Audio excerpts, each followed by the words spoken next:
Who invented email? How did we literally get from physical letters to instant digital delivery? Today, we are diving deep into the digital evolution of electronic mail. It's a wild journey, filled with brilliant minds, some kind of messy history, and rapid, almost unbelievable innovation, taking us all the way from massive, room-sized mainframes to the little device sitting right there in your pocket. Okay, picture this. In the 1960s, computers weren't these sleek little laptops. Oh no, they were massive, literal room-sized machines shared by dozens of scientists. And the biggest hurdle? They were completely isolated. I mean, you couldn't just send a message to a computer down the hall, let alone across the world. Bridging that massive gap from that reality to today's instant global connection, well, that took some serious brainpower. The very first step towards breaking down those digital walls happened back in 1965. Two MIT engineers, Noel Morris and Tom Van Vleck, created a system that was basically a virtual bulletin board. You could actually leave notes for your colleagues, which honestly was totally mind-blowing at the time. But there was a major catch. Those notes were trapped on that specific machine. If you didn't physically log into that exact computer, well, you just didn't get the message. Now, the pace of innovation over the next decade was absolutely staggering. In just about 10 years, we went from those isolated MIT notes to messages zipping across networks to actual royal usage and, yeah, inevitably, the very first spam. But the real game changer? That happens right in 1971. So in 1971, a computer engineer named Ray Tomlinson was working on ARPANET. That was basically the early, government-funded precursor to the internet we know today. Tomlinson did something incredibly clever. He modified an existing messaging program so it could actually send data between entirely different computers on the network. He basically built the first true electronic mail system. But doing that created a totally new structural problem. You see, Tomlinson needed a way to tell the network not just who the message was for, but where that person was located. He had to separate the user from their destination computer. So, looking down at his keyboard, he just picked a little used character, the @ symbol. It was a brilliantly simple solution, and it's the exact reason why every modern address you use today looks like username@domain.com. And man, the popularity of this invention was immediate. By 1973, that's just 2 years after Tomlinson's breakthrough, email completely dominated the network. It made up a whopping 75% of all ARPANET traffic. Researchers, officials, scientists, they all instantly realized the absolute power of instant digital communication. As the network expanded, it wasn't just computer scientists getting in on the action anymore. Get this, in 1976, Queen Elizabeth II logged onto ARPANET and sent her very first electronic mail. She became the first head of state to use the technology. And you know, when the royals are logging on, a niche experiment has officially become a powerful global tool.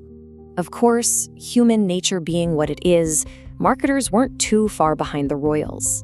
In 1978, a guy named Gary Turk sent out a mass, unsolicited electronic mail to promote a new computer product. And funny enough, it actually generated sales for him. But it also highly annoyed almost everyone who received it, earning its glorious place in history as the very first known spam email. That exact same year, a 14-year-old student, just 14, named Shiva Ayyadurai, created a program specifically designed to manage office communication for a medical school. Now, while his system wasn't based on ARPANET, Ayyadurai simply named his program Email, and his work is widely credited with helping to popularize the actual everyday term we all use now. To handle all this massive growth, new rules of the digital road were desperately needed. So, in 1982, SMTP was introduced. That stands for Simple Mail Transfer Protocol. Now, you might never actually see this acronym, but it's the absolutely essential set of rules that ensures your emails travel efficiently from one server to another. It's basically the digital post office. And amazingly, it's still the foundational protocol we literally rely on today. As that infrastructure grew, the physical footprint of email completely transformed. At first, it was strictly for institutions, universities and big offices.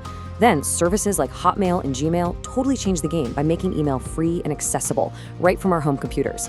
And finally, we hit the monumental shift in the 2000s. Smartphones brought the inbox directly into our pockets. And as the locations changed, the messages themselves evolved too. Early emails were just these rigid, boring blocks of plain text. But the addition of file attachments, text formatting, and eventually, yes, emojis, it completely revolutionized the whole shebang. Electronic mail went from a dry, scientific bulletin to something highly personal, expressive, and just infinitely more capable. Over 4 billion. Think about that for a second. Today, there are over 4 billion email users worldwide. That is literally more than half the population of the planet, all connected through this single, standardized method of communication. It's just wild. And hey, if 4 billion users isn't staggering enough for you, consider the daily volume. As of 2025, over 347 billion emails are sent worldwide every single day. 347 billion. And that number just keeps rising. Honestly, the sheer scale of data traveling across servers every single second is almost impossible to wrap your head around.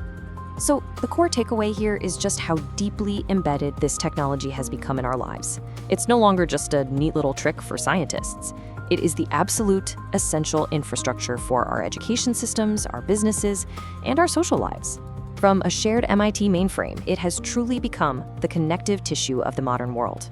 We've seen the entire journey, from isolated mainframes in the 60s to 347 billion daily connections today.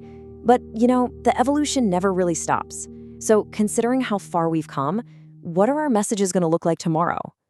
Keep learning, keep questioning, and I'll see you next time.